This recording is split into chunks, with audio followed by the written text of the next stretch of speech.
జై శ్రీరామ్. హిందూ బంధువులందరికీ నమస్కారాలు. కమింగ్ ఇయర్స్ లోపల వరల్డ్ వైడ్గా రాబోయే పెద్ద ప్రాబ్లమ్స్ ఏంటిదంటే, ప్రపంచవ్యాప్తంగా కూడా సాయిల్ యొక్క అంటే సాయిల్ యొక్క ఫర్టిలిటీ, పొలాల లోపల పంటలు పండి ఆహారాన్ని ఉత్పత్తి చేసేటువంటి పండ్లను, ఫుడ్ గ్రెయిన్స్ను, బియ్యము, గోధుమలు, అన్ని రకాల కూరగాయలను ఉత్పత్తి చేసేటువంటి క్వాలిటీని సాయిల్ కోల్పోతున్నదండి. అంటే సాయిల్ ఈజ్ బికమింగ్ శాండ్. అంటే ఏంది, డిజర్టేషన్ అవుతున్నది అనమాట. మొత్తము సాయిల్ పంట పంట ఉపయోగపడేటువంటి పంట పొలాలకు ఉపయోగపడేటువంటి మట్టి కాస్త ఎడారిగా మారిపోతున్నది అనమాట. అంటే ఫ్యూచర్లో ప్రపంచానికి మొత్తానికి కూడా పెద్ద సమస్య ఏం రాబోతున్నదంటే ఫుడ్ షార్టేజ్, ఆహార కొరత అనేది ప్రపంచం మొత్తాన్ని కూడా రాబోతున్నది. ప్రపంచం మొత్తాన్ని కూడా పీడించబోతున్నది ఫుడ్ షార్టేజ్. ఇంకా ఏంటిది, ఇప్పుడు ఒకప్పుడు నూనె దీపాలు పెట్టుకొని బతికినారు. తర్వాత కరెంటు లైట్లు వచ్చినాయి, ఇంట్లో లైట్లు పెట్టుకున్నారు. తర్వాత ఫ్యాన్లు వచ్చినాయి. తర్వాత అందరి ఇంట్లల్లో ఫ్రిడ్జ్లు వచ్చినాయి. అందరు ఏంటంటే ఇప్పుడు స్మార్ట్ టీవీలు వచ్చినాయి, హోమ్ థియేటర్స్ అని, ల్యాప్టాప్లు వచ్చేసినాయి, మొబైల్స్ వచ్చినాయి. అంటే ప్రతి మనిషి కరెంటును ఎక్కువ వాడుకునే, ఒకప్పటికంటే కూడా ఒక 50 ఏళ్ళ కింద 40 ఏళ్ళ కింద మొదలుపెట్టుకుంటే, ఒక 30 ఇయర్స్ కింద చూసుకుంటే, ఇప్పుడు చూసుకునేది ఉంటే మనము కరెంటును ఉపయోగించడం అనేది 100 రెట్లు పెరిగింది. అంటే power consumption by every individual has gone very very high. 100 times మనము కరెంటును ఎక్కువ అవసరం ఏర్పడ్డది, మనం వాడుకుంటున్నాం. మనం ఎనర్జీ, మరి అంత ఎనర్జీ ఉత్పత్తి అవగానా లేదా? ఇప్పటివరకు సరే అనేక రకాలుగా విండ్ అనేక ఎనర్జీస్ వచ్చినాయనుకోండి. హైడ్రో ఎలక్ట్రిసిటీతో పాటు విండ్ ఎనర్జీ అని కానీ, అటామిక్ ఎనర్జీ అని రకరకాలుగా మనము విద్యుత్తును మనము ఎథనాల్ ఇట్లా రకరకాల పద్ధతుల పట్ల సోలార్ ఎనర్జీ కూడా మనం వాడుకుంటున్నాం కొంత మేరకు. అలా ప్రస్తుతానికి మనము ఎనర్జీ యొక్క అవసరాల్లో తీర్చుకుంటున్నాము. ఇంకా ఫ్యూచర్ లోపల సైంటిస్టులు ఏం అంచనా వేస్తున్నారంటే, సైంటిస్టులు వాళ్ళు ఏం గెస్ చేస్తున్నారంటే 1000 రెట్లు మనము ఎనర్జీ, మన అవసరాలు పెరుగుతాయి. అంటే ఏంటిది, పెట్రోల్ డీజిల్ మొత్తము కొంతకాలం తర్వాత అయిపోతుందా లేదా? పెట్రోల్ డీజిల్తో ఇప్పుడు ప్రపంచంలో కోట్ల వెహికల్స్ అన్ని ఎట్లా నడుస్తున్నాయి? పెట్రోల్ డీజిల్తో నడుస్తున్నాయి. పెట్రోల్ డీజిల్ మొత్తం అయిపోయే కాలం వస్తుందా రాదా? ఇప్పటికే చాలా తగ్గిపోయింది. ఇంకొక 10 సంవత్సరాల తర్వాత పెట్రోల్ డీజిల్ ఉంటుందా, ఇక దొరుకుతుందా ఎక్కడన్నా? అప్పుడు ఏం చేయాలి? మొత్తం అన్ని వెహికల్స్ ఎలక్ట్రిసిటీతో నడవాలి. ఈ వెహికల్స్ నడవాలి. అంటే ఏంటి, 1000 రెట్లు మనకు ఎక్కువ కరెంటు కావాలి, పవర్ కావాలి. మరి ఆ పవర్ జనరేట్ చేయాలంటే ఎక్కడి నుంచి కావాలి? నదుల లోపల నీరు తగ్గిపోతుంది. వర్షాలు పడవు, నదులో నీరు ఎండిపోతుంది. నదులు కాస్త ఎడారులుగా మారిపోయే పరిస్థితి వస్తుంది. తాగడానికి సరిపోవు, వ్యవసాయానికి ఆహారాన్ని ఉత్పత్తి చేయడానికే సరిపోయినప్పుడు మీరు కరెంట్ ఎక్కడి నుంచి ఉత్పత్తి చేస్తారు? హైడ్రో ఎలక్ట్రిసిటీ ఎక్కడి నుంచి వస్తుంది? అందుకనే రాబోయే సమస్యలను దృష్టిలో పెట్టుకుని దానికి పరిష్కారం కోసము సైంటిస్టులు ఫ్యూచర్లో ఇప్పుడు మన శాటిలైట్స్ ఉన్నాయా లేవా?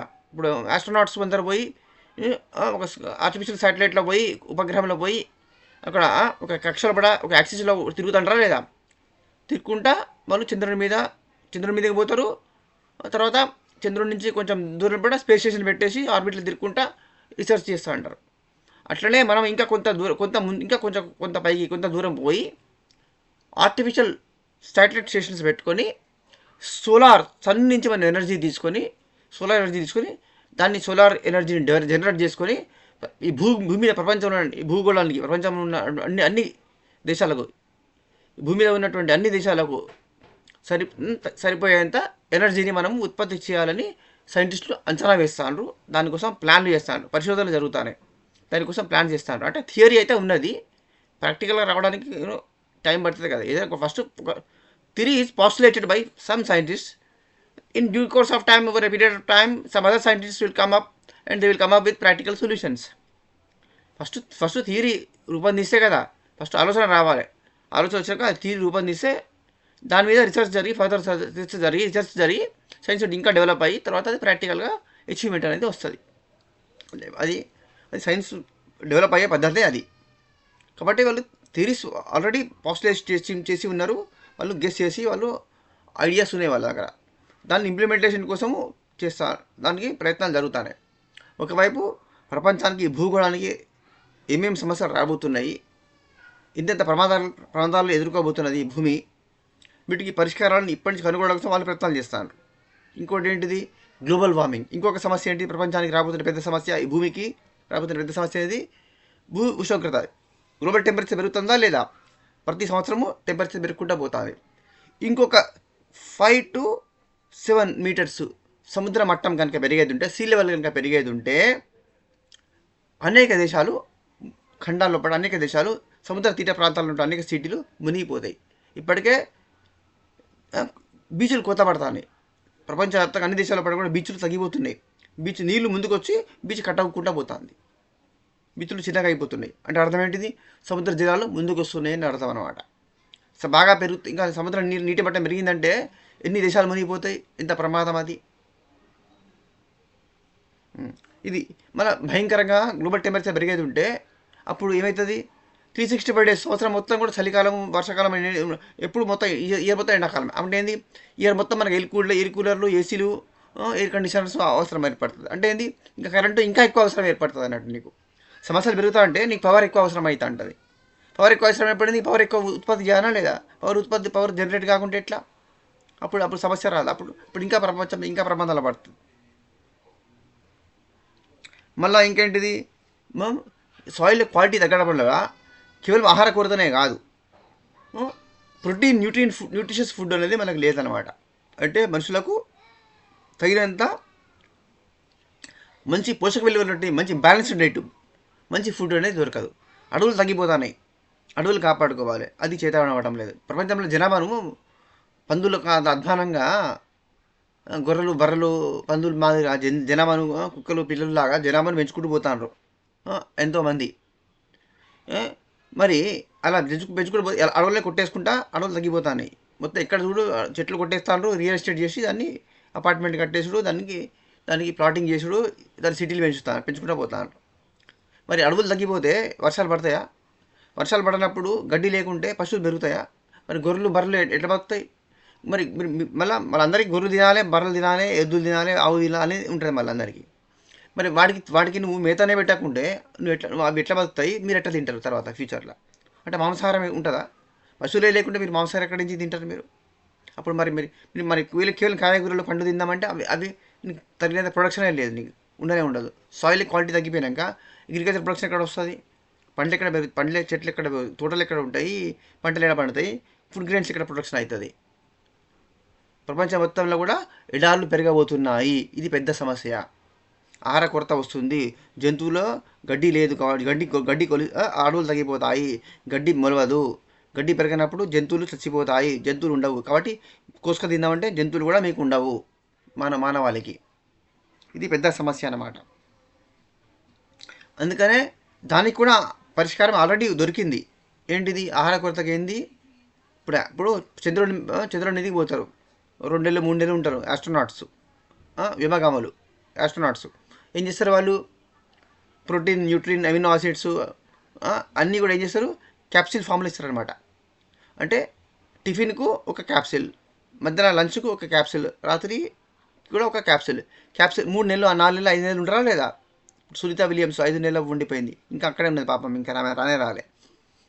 ఇదివరకు ఇట్లా ఎంతోమంది ఆస్ట్రోనాట్స్ 2 నెలలు 3 నెలలు ఉండతారా లేదా చంద్రుడి మీద. మరి అప్పుడు వాళ్ళు చేస్తారు, భోజనం ఇస్తారు వాళ్ళు ఇట్లా మంచిగా టిఫిన్, దోశ, అన్నం, బిర్యానీ అన్నీ తినేస్తారా? ఏం చేస్తారు, క్యాప్సూల్స్ చేసుకుంటారు.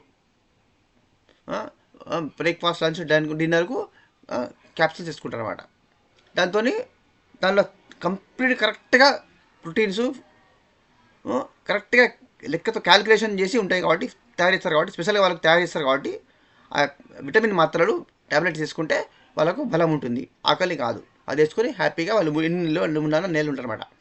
ఇదే ట్యాబ్లెట్ ఫామ్ను, ఇదే క్యాప్సూల్ ట్యాబ్లెట్ ప్రొడక్షన్ను వరల్డ్ వైడ్గా ప్రపంచంలోని మనుషులందరికీ తగినంత ట్యాబ్లెట్ క్యాప్సూల్స్ ప్రొడక్షన్ చేసినప్పుడు ప్రపంచంలో మనుషులందరికీ కూడా ఈ భోజనం గీజనం అనేది బంద్ చేసి దొరకనప్పుడు ఏం చేస్తారు, అందరూ ట్యాబ్లెట్స్ వేసుకొని పొద్దుగాల టిఫిన్ ఒక ట్యాబ్లెట్, మధ్యాహ్నము రాత్రి కూడా ఒక ట్యాబ్లెట్ క్యాప్సూల్ వేసుకున్నామంటే కథం, ఇక నీకు ఫుడ్ అవసరం ఉండదు, అంటే అదే ఆహారం అన్నమాట. అలా జీవించేందుకు కూడా అవకాశం ఉన్నది. అటువంటి విధంగా కమర్షియల్ లెవెల్లో ప్రొడక్షన్ చేసేందుకు ప్రయత్నాలు జరుగుతాయి. అయితే దానికి సమస్య, ప్రాక్టికల్ ప్రాబ్లమ్స్ ఉంటాయి, దానికి కూడా సమస్యలు ఉంటాయి. ఏంటిదంటే ఇప్పుడు రైతులు పంట పండిస్తేనే వాళ్ళకు వాళ్ళ దగ్గర బియ్యము కూరగాయలు కొంటేనే వాళ్ళు బతుకుతారు, వాళ్ళకి డబ్బులు వస్తే వాళ్ళు బతుకుతారు. ఇప్పుడు అందరికీ అవన్నీ అవసరమే లేకుండా అందరు క్యాప్సూల్ తీసుకుని ఉంటే మరి రైతులు ఏం చేయాలి, వాళ్ళు పంటలు పండియకుంటే మరి వాళ్ళకి వాడు పైసలు ఇస్తారు, మరి వాళ్ళంటే బతారు. అది కూడా సమస్య వస్తుందా రాదా? అంటే మనుషులకు పనులు ఏముంటాయి? ఇప్పుడు అందరూ క్యాప్సూల్ తీసుకున్న తర్వాత మనుషులకు పనులు ఏముండయి. జాబు లేకుంటే ఒట్టి ఊరుకుంటారా? జనం బోరు కొట్టి పిచ్చిలేసి ఒకరిని కూడా చంపడము, అత్యాచారాలు చేద్దామా, చంపుదామా, మర్డర్లు చేద్దామా, ఇంకో షాడిజంతో ఎవరిని టార్చర్ పెడదామా అని ఊరుకుంటారు. మనుషులు ఊరికే ఉంటారా? నిశ్శబ్దంగా ఏం పని లేకుండా ఒట్టిగా ప్రశాంతంగా ఉండరు. పిచ్చి పట్టిన వాళ్ళలాగా వేరే వాళ్ళని పీడిస్తారనమాట. షాడిస్టులు పెరుగుతారు, క్రైమ్ పెరుగుతుంది. ఇవి కూడా లా అండ్ ఆర్డర్ ప్రాబ్లమ్స్ కూడా పెరుగుతాయి. అట్లా అనేక రకాల ఒక ప్రాబ్లంకు సైన్స్ ఒక ప్రాబ్లంకు సొల్యూషన్ కనుక్కున్నదంటే ఆ ప్రాబ్లం సాల్వ్ అయ్యేసరికి ఇంకొక ప్రాబ్లం, కొత్త ప్రాబ్లం పుడుతుంది అనమాట. ఇంకో ప్రాబ్లం తయారవుతుంది. మళ్ళీ ఆ ప్రాబ్లం సొల్యూషన్ సాల్వ్ చేసేసరికి ఇంకో ప్రాబ్లం తయారవుతుంది. అంటే ఎప్పుడు సైడ్ ఎఫెక్ట్స్ ఉంటూనే ఉంటాయి అన్నమాట. ఎప్పుడు రివర్స్ అడ్వర్స్ ఎఫెక్ట్స్ ఎప్పుడు ఉంటాయి అన్నమాట. సైన్స్ ఏం చేసినా కూడా, ఏం అచీవ్మెంట్ చేసినా కూడా, ఏం సాధించినా కూడా దానికి రివర్స్ ఎఫెక్ట్స్ వస్తూనే ఉంటాయి. అది ప్రకృతిలోనే అలా ఉన్నది, నేచర్లోనే అలా ఉన్నది అనమాట. అందుకనే ఈ అడ్వర్స్ ఎఫెక్ట్స్ లేకుండా ప్రపంచంలో ప్రజలందరూ కూడా మంచి ఉత్తమమైన మానవులుగా జీవించాలంటే దానికి ఎంత సంస్కారం ఉండాలి, ఎంత గొప్ప క్యారెక్టర్ మనుషులకు ఉన్నదా? ఎప్పుడు లేదు, ఉండదు కూడా, ఉండబోదు కూడా. ఒకవైపు ఇటు ఫుడ్ ప్రాబ్లమ్ని ఎట్లా సాల్వ్ చేయాలి, గ్లోబల్ వార్మింగ్ ఎట్లా తగ్గించాలి, అడవులు ఎట్లా పెంచాలి, పొల్యూషన్ ఎట్లా కంట్రోల్ చేయాలి, మనము ఇంకా ఫ్యూచర్లో మనము సన్ నుంచి, సూర్యుడి నుంచి ఎంత సూర్యుడి నుంచి దగ్గర మన సూర్యుడి నుంచి ఎన్ని కోట్ల అంత కోట్ల కరెంట్ తీసుకోవచ్చు మనం. ఎన్ని బిలియన్స్ సూర్యుని దగ్గర అంత పవర్ స్టేషన్ ఆయన, మొత్తం పవర్ హౌస్, సూర్యుడు పెద్ద పవర్ హౌస్. అని ఎంత ఎనర్జీ తీసుకుంటే మనకు ఇక మన ప్రపంచం మొత్తానికి 24 hours నీకు ఎంత కరెంటు నీకు తయారవుతుంది, ఎనర్జీ వాడుకోవచ్చు అని సైంటిస్టులు ఇట్లా ఆలోచించి ప్రపంచాన్ని ఎట్లా మనం సైన్స్తో ఎట్లా కాపాడతాం, ఎట్లా డెవలప్ చేద్దామని సైంటిస్టులు ఆలోచిస్తా అంటే ఈ మూర్ఖులు, ఈ మత ఛాందసవాద, ఈ ఎడారి మత పోలు ఏం చేస్తారంటే మతము, ఈ పక్కనే కాఫీర్లు మనం చంపితే మాకు స్వర్గం వస్తుంది, అక్కడ మాకు 72 లేడీస్ రెడీగా ఉన్నారు, అక్కడ మంచిగా మాకు నదులు ఉంటాయి, మొత్తం నదులే ఉంటాయి, విస్కీలో తాగొచ్చు, విస్కీలోనే నీతలు కొట్టచ్చు, స్విమ్మింగ్ చేయొచ్చట. 72 వర్జిన్ లేడీస్ ఉంటే మంచిగా ఎంజాయ్ చేయొచ్చు. 7 ఆకాశాల మీద స్వర్గం ఉన్నది, అక్కడ దేవుడు ఉన్నాడు, మా మతమే రైటు, మిగతా మతాలు అందరూ చంపేయాలి, మీతో ఎవరు బతకద్దు, ఒక మా మతమే ఉండాలి ప్రపంచం మొత్తంలోని ఈ మత ఛందస మూర్ఖులు ఈ విధంగా తయారవుతున్నారు. పందుల్లాగా జనాభాను పెంచుకుంటూ పోతారు. భూమికి ఇప్పటికే ప్రపంచ జనాభా ఎక్కువైపోయింది. ఈ భూమికి కెపాసిటీ దాటిపోయింది ప్రపంచ జనాభా. కాబట్టి మనుషుల జనాభాను తగ్గాలి, అడవులు పెంచుకుంటూ పోవాలి. మనుషుల జనాభా తగ్గాలి, అడవులు పెరగాలి. దానికి వరల్డ్ వైడ్గా కూడా యుఎన్ఓ ఒక డిసిషన్ తీసుకోవాలి. ప్రపంచం మొత్తం లోపల కూడా ఇక ముందు ఫ్యామిలీ ప్లానింగ్ అనేది కంపల్సరీ అన్ని దేశాలు పాటించాలి. ఇక ముందు జనాభాను పెంచకూడదు, ప్రతి దేశము అడవులను పెంచాలి, జంతువులను కాపాడాలి, ప్రకృతిని మెయింటైన్ చేయాలి, ప్రకృతిని కాపాడాలి, గ్లోబల్ వార్మింగ్ను తగ్గించాలి. రెన్యూవబుల్ ఎనర్జీ, మనము ఎనర్జీని సేవ్ చేసుకోవాలి, కరెంటును జాగ్రత్తగా వాడుకుంటూ కరెంటును సేవ్ చేసుకోవాలి. ఇటువంటి నిర్ణయాలను తీసుకొని ఫ్యూచర్ లోపల సోలార్ ఎనర్జీ వైపు మనము ముందుకు వెళ్ళాలి. పెట్రోల్ డీజిల్ మీద అయిపోయే కాలం దగ్గర పడ్డది. అది మొత్తం ఉన్న కోల్, పెట్రోల్, డీజిల్ అన్నీ అయిపోయిన తర్వాత పూర్తిగా సోలార్ ఎనర్జీ మీద డిపెండ్ కావాల్సి వస్తుంది. దానికోసం మనం ప్రిపేర్ అవ్వాలి. టెక్నాలజికల్ ప్రపంచంలో అందరి మనుషులు కూడా పిచ్చి దరిద్రపు కొట్టు పొలిటికల్ సైన్స్, సోషియాలజీ ఏదో తొక్కల సబ్జెక్ట్స్ ఉన్నాయి కదా, ఆ సివిక్స్ అని, పబ్లిక్ అడ్మినిస్ట్రేషన్ అని, ఈ వాదం ఆ వాదం, కమ్యూనిజం, మార్క్సిజము, తొక్కల వాదము, ఈ మతవాదము, మదర్సా ఏంది, మత స్కూల్ ఏంది, ఈ చెత్త అంతా చెత్త బుట్టలో పడేసి అందరూ ఏం చదువుకోవాలి? ఫిజికల్ సైన్సెస్ చదువుకోవాలి, బయాలజికల్ సైన్సెస్ చదువుకోవాలి, ఆస్ట్రోఫిజిక్స్ చదువుకోవాలి, స్పేస్ సైన్సెస్ చదువుకోవాలి, మ్యాథమెటిక్స్ను సైన్సెస్ను డెవలప్ చేసుకోవాలి. ఇవి చేసుకోవాలి.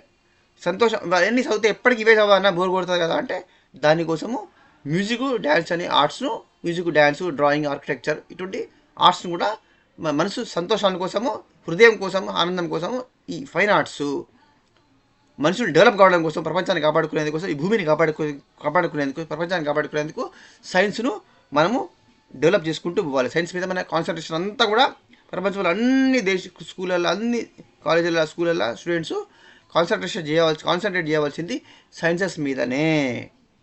ఈ ఫాల్తూ చెత్త సబ్జెక్ట్స్ హ్యుమానిటీస్ని మొత్తం తీసుకుపోయి డస్ట్బిన్లో పడేస్తే తప్ప ఈ ప్రపంచానికి బాగుపడదు. Please share and subscribe. జై శ్రీరామ్, జై శ్రీకృష్ణ, వందే మాతరం.